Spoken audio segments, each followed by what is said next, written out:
449-8686.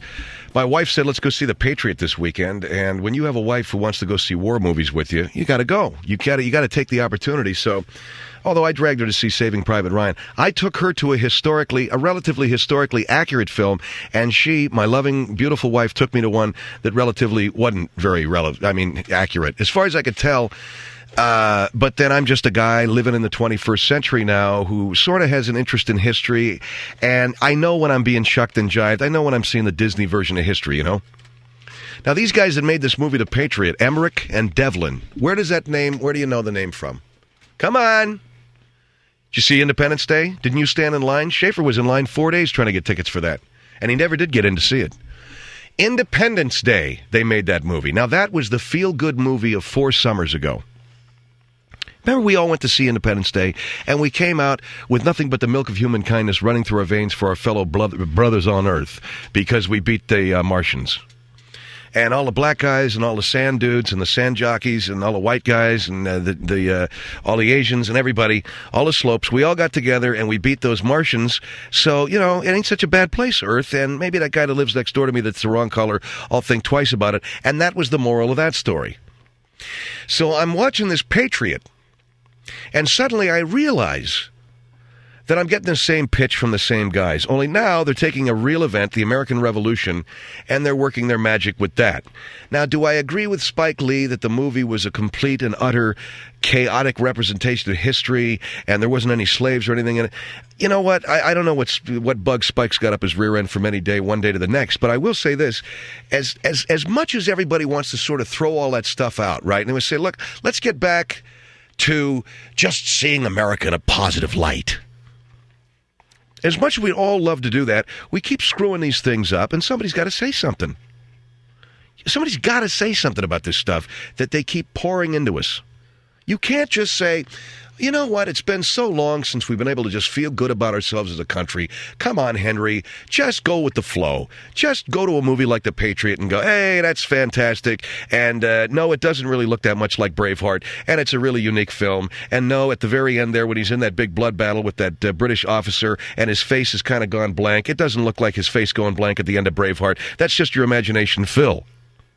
Good God, I saw the end of this movie, at the end of this Patriot, his face kind of does one of these kind of hypnotically happy looks, like he's, you know, either he's hypnotized himself into feeling good or somebody just mainlined a little morphine, and he's laying there with this goofy look. The same thing at the end of Patriot. It's the movies. As a matter of fact, he rides up and down the battle lines with a flag like in Braveheart. Now, look.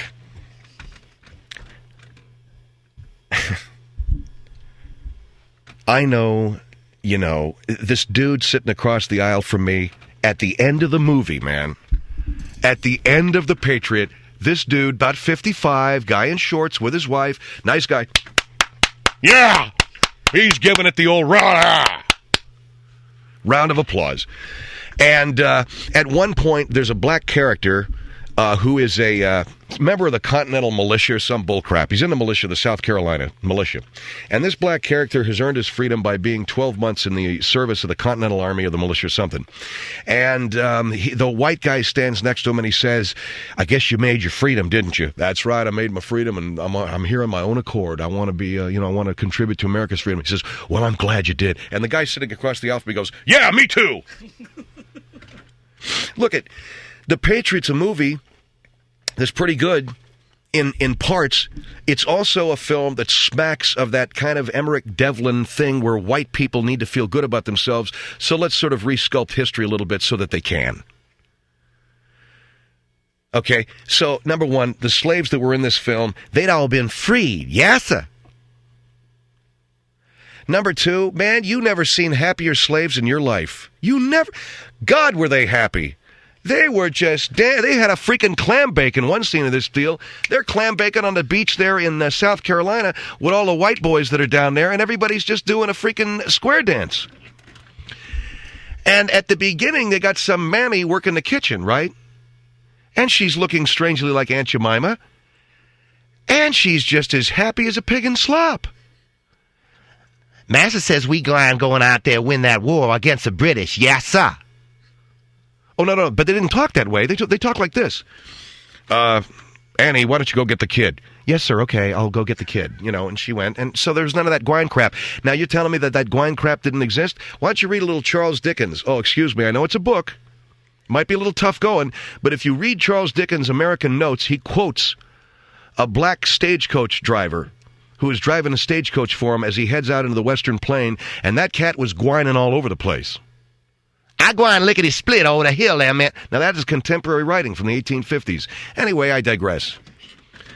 So if you want to feel good about America and pretend like that slavery wasn't, all that bad, and there was a little bit of, some people, yeah, they had to do the Aunt Jemima bit, but other than that, it was pretty sweet going. Yeah, we picked a few cotton, and the kids are romping through the cotton fields, the little white kids, as these people are bent over, loading up their 50th bale of the day. If you want to pretend like all of that didn't happen, go see the movie. If you're tired of guys like me, and maybe you're a little bit tired of guys like Spike Lee, and you don't want to hear us belly aching and pointing out the fact of the matter when it comes to these kinds of representations of history by Hollywood, by all means, go see the film, feel good about yourself and your country, go home, have yourself some flapjacks, tie a bandana around your head, and invite your colored neighbor over for some ribs. Go on over there and look at the movie. And pretend like, we did. Look, it's a great country. I love it. I pay taxes. I live here. I love my country. I love America.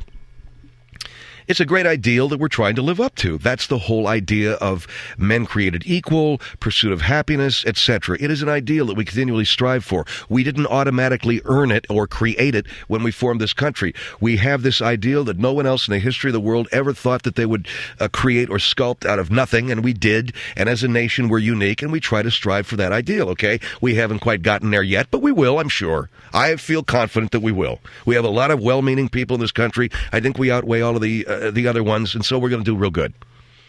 But until then, man, you got to sort of look at the way it was, how it is, and how we'd like it to be. The way it was wasn't the way it was in that movie, okay? Any more than the way it's going to be is some cat floating down here from outer space wanting to take out revenge on the fact that we shot 2 other guys out of the sky in Roswell in 51, or whenever that was. And that dude, Brent Spiner... Brent Spiner, the guy from Star Trek who played that zapped out scientist? Thank God. That was the one death in that film that I was really kind of, that's okay. That's one Earthman I don't really mind seeing him go. Data was cool, but Brent, that character in that Independence Day, you like that guy? I think he should have had the lifeblood sucked right out of him. So the movie is this rich cat who's a real nice guy, and he goes out and does all of these noble things for freedom, like using a musket as if the thing is a modern day carbine rifle or a automatic weapon. This guy is firing that musket off every 16 seconds. This guy is he's using like it's a machine gun. Now, apparently, it took 30 seconds to reload a musket. This guy's doing it in 5. In there, boom, boom, and he's blowing all these British guys out of the saddle, and just, he's blowing all these British guys, if you'll pardon the expression.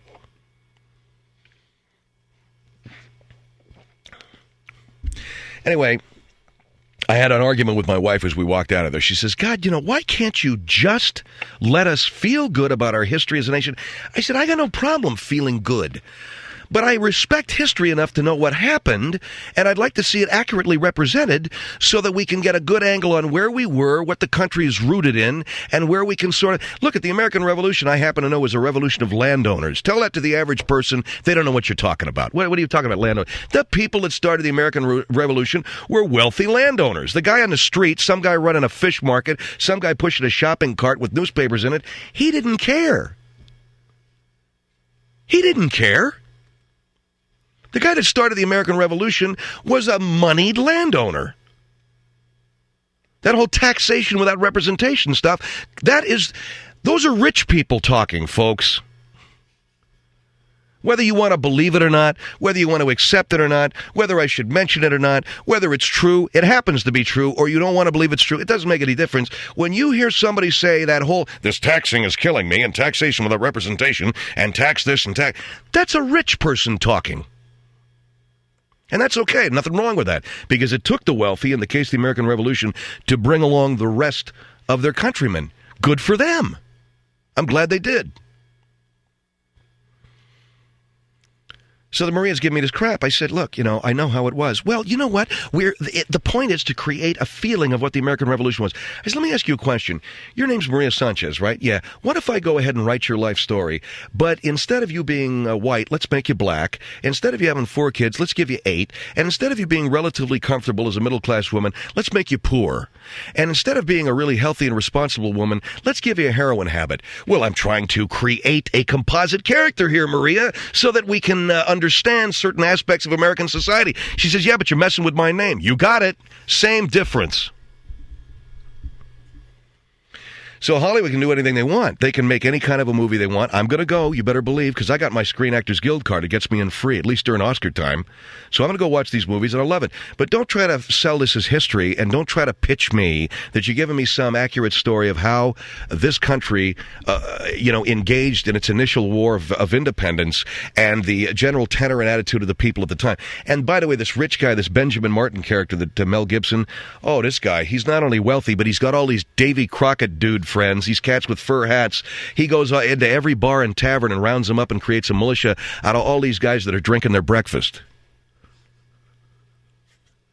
And it has all of these 20th century touches and 21st century touches like that. So anyway, go see the movie. I did. It was a blast. And then when you walk out of there, let me ask you, just ask yourself one question. Do I believe it or not? The movie's a little bit more believable than Independence Day.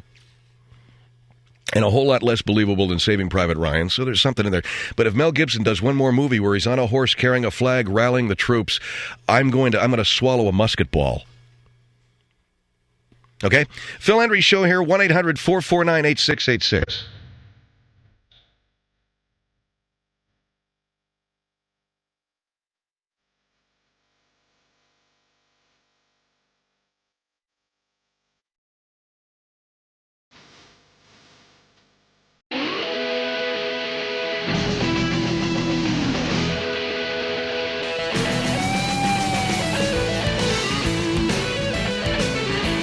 Phil Hendrie Show. So what did you do? Was this past weekend you went out to Agora to a country joint? Oh, okay. Schaefer and I were just comparing tequila stories of the weekend, and Taylor too. Anyway, the best part of this Patriot, the best part of this movie for me was when the little militia that Mel Gibson is leading, they get into some firefight, some scuffle with the redcoats, and they have to flee. They turn tail and run. They got to get out of there, and they have to hide out with the Gullah people of South Carolina. Now, you may not be familiar with the Gullah people who inhabit a number of islands, or maybe there's just one island, I'm not sure, off the coast of South Carolina. The Gullah are African-American, descendant of peoples from the west coast of Africa, some say Sierra Leone, and they have maintained a lot of the cultural trappings of the peoples of West Africa. For instance, if you go to West Africa, to some areas of West Africa, you'll see the exact same kind of basket work and basket weaving that you see among the Gullah people of South Carolina. And you'll see some of the same kinds of hats and the same kind of fishing, spear fishing that is done by the people of West Africa is done by the Gullah people of South Carolina. So there's a anthropological theory that these folks descended from the tribes people of West Africa. Well, anyway, so Mel Gibson and his band, they flee the British and they hang out with the Gullah people, because that's where Mel's cook is from. Or the woman with the bandana, the Aunt Jemima, I don't know who the hell she was, but they go, and her name was something like Sassafras or Sassy or Lavoris or something. Lavoris, yay! And it's, can you imagine some black guy seeing his white master coming after getting away from the guy for 5 years and go, all right, great to see you! That's what it was. It was like Old Home Week. It's like Old Home Week with Mel Gibson and his family and the Gullah people. And not only they're very comfortable with each other, but they actually have a wedding. And my God, about halfway through this whole scene, it's a freaking Caribbean clam bake. They're playing the steel drums. They're dancing in the sand. They're sharing the fish. The black kids and the white kids are all hanging out together. If this actually happened, which it didn't, You got to ask yourself why we weren't taught this in school, that black slaves recently freed were hanging out with, partying with, having fish fries and clam bakes with revolutionary militia people. There is truth to the fact that the indentured white servants who came here from Europe and the black slaves did fraternize back in the 17th century, the 17th and parts of the 18th century, when there was such a thing as indentured white servants. Those are the ones who were enslaved but could buy their freedom, and the black slaves, well, they can't buy theirs. Well, some people don't get it all. They hung out together. They fraternized. One of the reasons why there became racial strife in this country is because the white indentured servants were offered their freedom if they would join state militias to put down slave rebellions. You understand what I'm saying? In other words, you had whites and blacks hanging out and getting drunk together for a good portion of this country's history. But as soon as the whites were offered their freedom to join militias because the white militias were depleted so they could put down these slave rebellions, they obviously went ahead and got their freedom, and they found themselves at odds with these people that they were hanging out with. And this created a racial rift. Now, that's the truth. That's history. That ain't what you're going to get in the Patriot. What you're going to get is a freaking clam bake. They're playing the drums. Jesus, I thought I was looking at Lollapalooza there for a while. I don't know what the hell I was looking at. There's so much crap. You're going to look at this and you're going to say, well, you know what? It's a nice Saturday afternoon. Yeah, Bob Marley was going to bust out. I don't want to wait in vain for your love. And somebody with the rum punch and, your bungalow's ready. Oh, it was nice. Look, man, I'm up for a good movie on a Saturday afternoon as much as the next slob. But you know what? I don't play that. It was all Yuri, man. And I ain't going to go in there and have some guy, lay it out there for me, and all that cornball just comes spilling off the screen, and the British couldn't have been more evil. Couldn't have been more evil. Just evil, evil, evil bastard. This Colonel Tavington guy, he was cutting them up and slicing and dicing, blowing away everybody, shooting them. He was a pile of crap, this guy. And Cornwallis, the general of the British Army, he was a moron. So in other words, this is what they're selling you. And we sit, because we want to feel good, so we go to the movies to feel good. That's their job, to make you... It occurred to me. There is only one reason why they make movies. There's only one. And there's only one reason why people go to see them. Only one. Only one. It's to feel good and to feel better. Okay, that's the only reason why they're made and why they're consumed, is so that you'll feel better. And that's why people go to see them. And whatever it takes, in making one, whatever it takes. Now, I don't go to the movies to necessarily feel bad, but I do go to the movies to be surprised. No, they don't want that. What they want is feel good. So that's why we got... Mel Gibson riding up and down with the Patriot. What's going to be next with this cat, man? Is he going to conquer another planet now? Let's see. He was a Scottish dude with no underwear. Now he's a Patriot. How about if he, Mel Gibson. I know. How about if he plays a Black Panther? I got it. Mel Gibson can be Martin Luther King in his next film. That's it. Got your next role there for you, Mel. Malcolm X. No, I got it. Those two guys already. How about Huey Newton? Oh, I know you're white, but you can pull it off. You're Scottish, you're American, you're something. Every movie I look at you, you're either a nut-out Vietnam veteran or you're some limey. What the hell is that guy? Is he a limey? What is he? Where's he from? He's born where? Born in New York? He's like no American I know. I never seen a guy like that. He's got some limey accent. Where'd he get that? Moved to Australia as a kid. So is he American or is he what is he? I don't even think he's a white man. I think there's some Native American in him. Or Mexican or something. That's your name. Pancho Villa, starring Mel Gibson, coming up next. Phil Hendrie Show, 1-800-449-8686.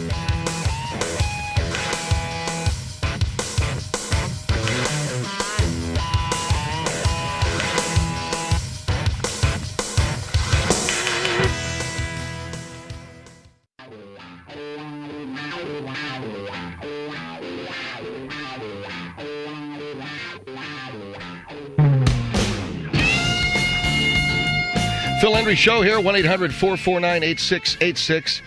1-800-449-8686. And we'll take some phone calls because there's a few people hanging on here.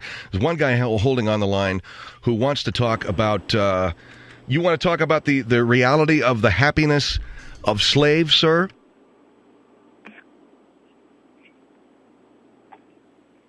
Your comments, and I felt that it was, I don't think it's very well thought out because... well, what wasn't thought out? Well, first of all, the American slave was not as unhappy as you people want to point him out to be. Well, come on, he was a slave, so how happy can a slave be? Well, if you are, there's a difference between being in chains in a dungeon and having a life that is better than the one that you come from. How do you know all of this, sir? I mean, are you black? Well, I don't have to be black. I don't think black people know better. I've done a lot of reading on the subject. There are quite a number of things posted on the internet that have to do with... Well, what are you saying? The black slave in America was happy? Well, in comparison to what he had been through in Africa, if you think about it, Africa is worse than America. Of course they wanted to be in America. Black slaves in the United States at that time were a people who were forced into work without pay, forced to live on a plantation, punished brutally if they were runaways, for instance, possibly with death, punished for laggard behavior, the stories of having limbs cut off, hands, fingers cut off because their work was not up to snuff. They were bought and sold. The women forced into sexual, and I'll be very polite here, sexual relationships with plantation owners. You can call it rape if you want to. Well, no, but you're talking about how it was here, but in comparison to Africa, if you lived in Africa, it was hot. They have a lot of insects. They have a lot of, in America, it was green, it was cooler, it was more lush and beautiful. The United States at that time had shrimp, steaks and things like that. In Africa, they did not have shrimp at that time. What do you mean they didn't have shrimp at that time? I'm talking... No, Mr. Hendrie, what I'm saying is many of the things that slaves could catch and eat, they were eating corn on the cob. Africa did not have that. So I think in a lot of ways, the Patriot is historically accurate. And again, I told you, I read up on it on the internet. Now, it was historically accurate from what standpoint? That they're happier? They had to be happier because they were eating better. It's difficult for me to understand why you can't see this. I'm not saying that America wasn't a better country. Well, America was a better country. We had ships, railroad trains. We had, at that time, restaurants, some taverns, stores. You could buy things. You could, shoes. They had no shoes when they lived in Africa.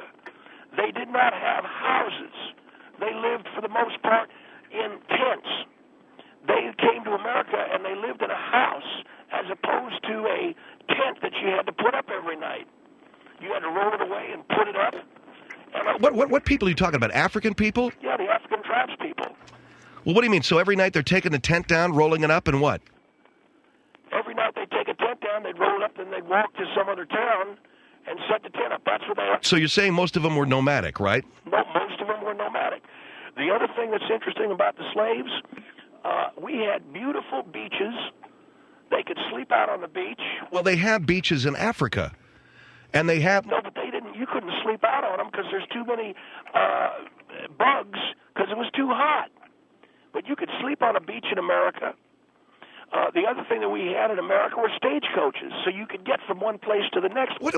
Here's the thing that I don't get about what you're saying. Let me open the lines up for further discussion on this at 1-800-449-8686.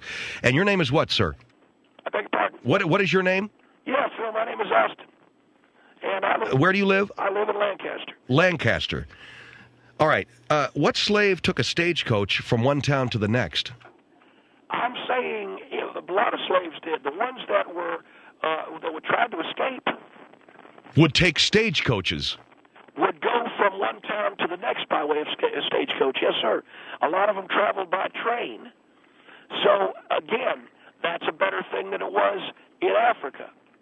And All right, well, you're speaking in relative terms that life was better in America than it was in Africa for the black slaves that came here. But there's one thing you're leaving out. what is that? You're leaving out the fact that the black people who lived in America were slaves nonetheless. In Africa, they were free men.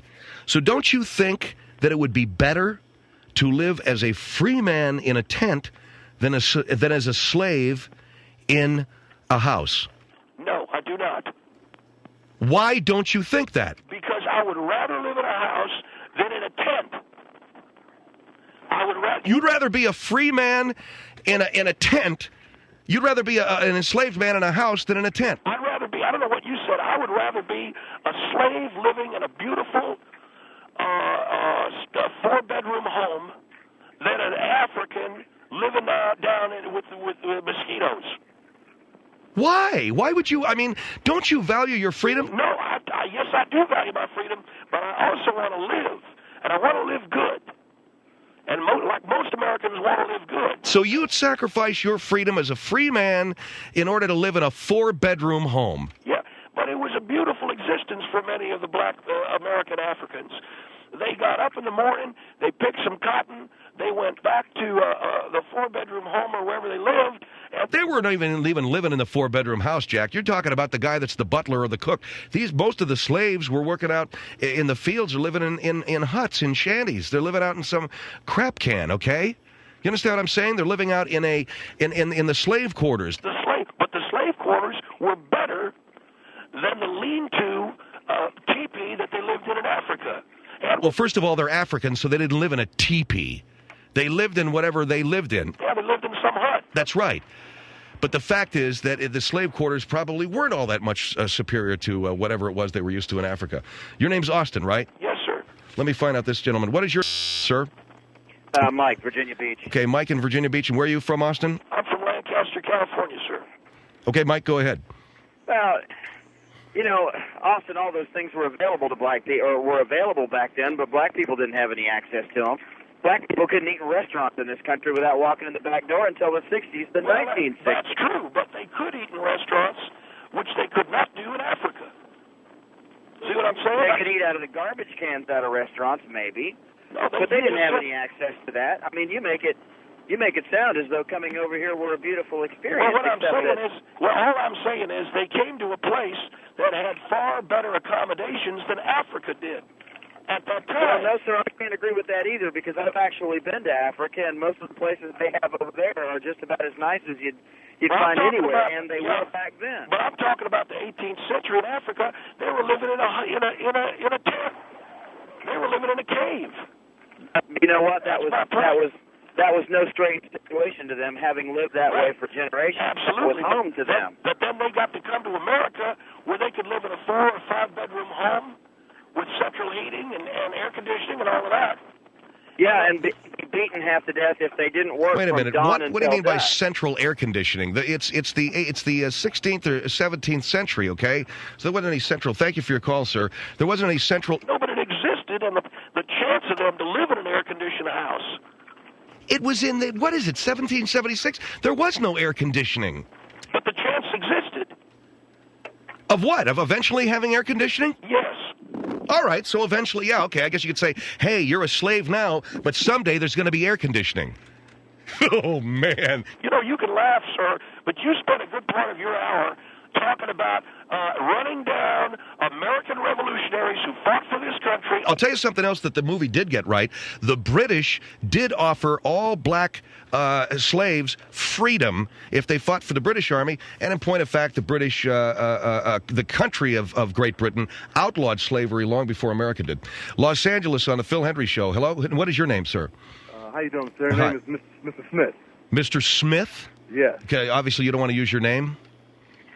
No, that's my name. Have you got a first? My first name is Mike. Okay. Mike Smith. Mike, and this is. My name is Austin. Go ahead, Mike. Austin. Well, sir, I've been listening to this gentleman, and this is the problem when you have lies that's been taught in America since this country has been America. Oh, come on. American economy, the European economy has continued since day one been dependent upon the wealth that's been stolen out of Africa. For this man to sit on a radio station, it's just a sad state of affairs. What are you talking about? Continuing lies that continue to be taught in this country. This is why our kids are so thoroughly screwed up. This is why the school system is so screwed up. It's because lies are being taught. There's no slave ever come over here, wanted to be on anybody's ship, anybody's plantation, to be hung, to be killed, to be raped. For you to sit there and say Africa is in a wretched condition, and America offers something better, it's so hypocritical because to this day, America and the European economy is dependent on the wealth that you steal from Africa. So how can you say this is better if you're over there stealing it? Well, I'll tell you how I can say it, because number one, when the African slaves came over to America, they had a far better lifestyle in terms of barbecue. America never had a far better lifestyle. You need to get this straight. First thing, Africa is not Africa. It's the land of Israel. You know who God's chosen people you're one of them white Islam people guys. who oppress and continue to oppress people of color in this country. Wait a minute. You know who God's chosen people are. Wait a I'll second. let you in on a secret, brother. We're Hold going to go home. What are you And all talking the about? wealth that What you was the stole question here that will you be asked paid about? back. What was that barbecue question? I want to ask the gentleman, when's the first time they had barbecue in Africa? You don't know, do you? But they had it in America years before. So a guy could go, well, he turned his radio up so he could hear just how stupid he sounded the last 7 seconds. When the Africans got off the boat, they didn't have to wear paint on their faces anymore. So there you go. Hello? Yeah, did you hear that, or are you listening Hello? to the radio? Hello? Hello? Are you there, Hello? sir? Yeah. You got Hello? it? Okay, thanks for calling. Here is Rancho Cucamonga on the Phil Hendrie Show. Yeah, how you doing? Yes, sir. I just wanted to address some of the comments that this Mr. Austin made. My name's yes, sir. My name is Austin. How are you? Yeah, Austin, I'm fine. I think what you're looking at is totally from a white point of view. Well, of course. You see, you're saying that everything that the slaves were exposed to when they came to this country was better was than good Yeah. or better than what they were exposed to in their homeland. Yes, sir. Well, how can you say that because you never lived there? Well, those I know what tribesmen, Africa those had. people who were Africa had huts and exposed stuff. or had been used to living their lifestyle in their land. Well, yes, You sir. can't But say that they were unhappy with that. how could you say they'd Because be of the fact happier that that's the way they grew up, in a that's what country they were used that to, didn't have? and that's their lifestyle. How Now, could you they be take those happier? people out of their lifestyle, bring them to a brand new world Well, that's you're controlled, and in Hold on, the let first him place, finish. they didn't get off the ships. They were thrown off the ships, Well, wait okay? a second. You got something wrong there because first of No, all, I in think you had a lot Africa. wrong. Well, wait a minute. In Africa, they didn't have barbecue. They didn't have. Will you get off of the barbecue and the shrimp and everything? What does barbecue have to do with I'll tell you what it Africa? has to do. First of all, Okay, it that's is one of something those that you good like to things. eat. No, Okay, it's you one of as an American white man Well, love to eat barbecue. Well, you're an Okay, American black man, that doesn't okay? have anything to do with what the people in When the Africa ate. slaves got here, They were didn't very have happy to with worry what they about ate. being attacked. First of all, they didn't have to worry about being attacked by HIV-infested monkeys as long as they were living in America, as opposed to the fear that they had. Well, okay, hold on. I got to take a break. What do you mean attacked by HIV-infested monkeys? That's what was going on. That's how come the countries, because the monkeys over there, the animals, bit them. Well, let me ask you this, Mr. Austin. How did AIDS get into this country? Well, it got into this country by people bringing it in. Well, it got into this country The through monkey was the one white that people started it. in 1984. Well, the monkey Now, are you saying started that they were having sex with monkeys too? White people? No. White people won't have sex with no monkey. I'm saying the monkey bit some black guy, and then he gave it to a white stewardess. Well, yeah, right. And All right. I think Hold you're on. way off the deep end. no, fella. sir, no, sir. All right, hold the line here. And then he gave it to a white stewardess. All right. 1-800-449-8686. This guy, Austin, and various callers are arguing, did the slaves have it better in America or if they'd stayed in Africa? 1-800-449-8686, Phil Hendrie Show.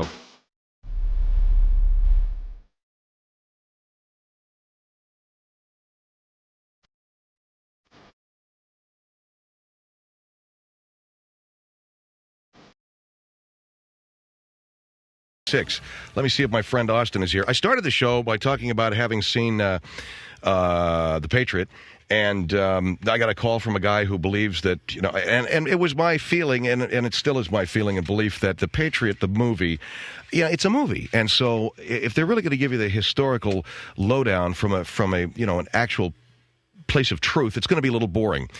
Because in the film, they got all these slaves that are not quite slaves. They're sort of free, and they're grinning and slappy and slap happy, and they're running off and fighting the revolution with all the white people. And they're sort of like assistant people in this movie. When you do see a black guy, he's just sort of an assistant guy. I heard all the crap that Spike Lee was taking. I don't even know what the hell Spike said. But I will say that I know history, and that just wasn't the way it was. Now, if I want to go run off and see the American Revolution version of Independence Day, because it was made by the same guys that made that movie, that's one thing, but don't tell me it's real. Now, I do have a gentleman on the line who believes that... First of all, I got to ask you, did you see The Patriot? Yes, sir, I saw it, and I thought it was historically accurate. Even with all those smiling slaves? Yeah, they all looked, yes, because the slaves really they were having a good time compared to Africa. All right, let me take some more calls here, all right? Sure. Here's Augusta on the Phil Hendrie Show. Hello? Yes, how you doing? Yes, sir, good. Austin, man, I don't Sir, know you got to turn that radio down. Okay. Turn it way down. Turn it off.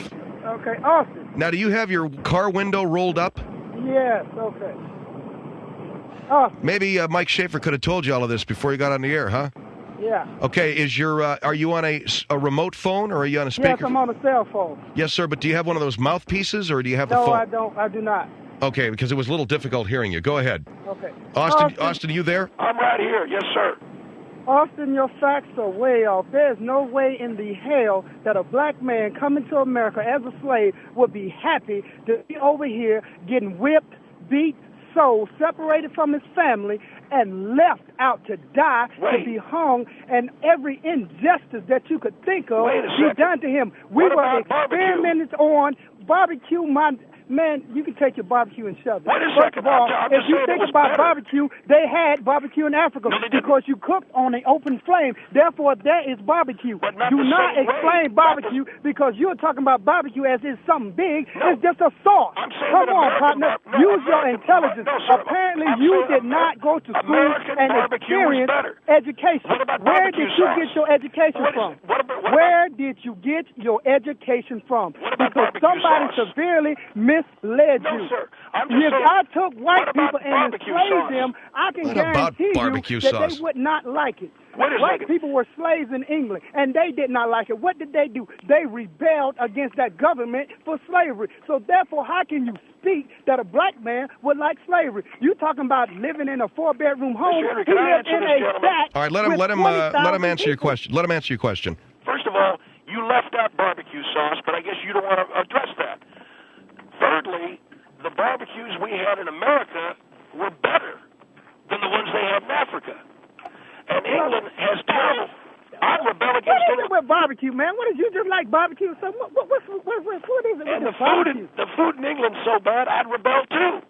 Have you ever been to England? Oh, hell yeah. You've been to England. You ate in England. I- Have you been to Africa? Have you been to Africa? Africa can't be no good Have you shape. been to Africa? No, but I wouldn't want to Oh, go. okay, Would you? okay. Case closed. Sir, All right, case I have closed. in my conversation. Great, sir. Thank you very much. Phil Hendrie Show, 1-800-449-8686.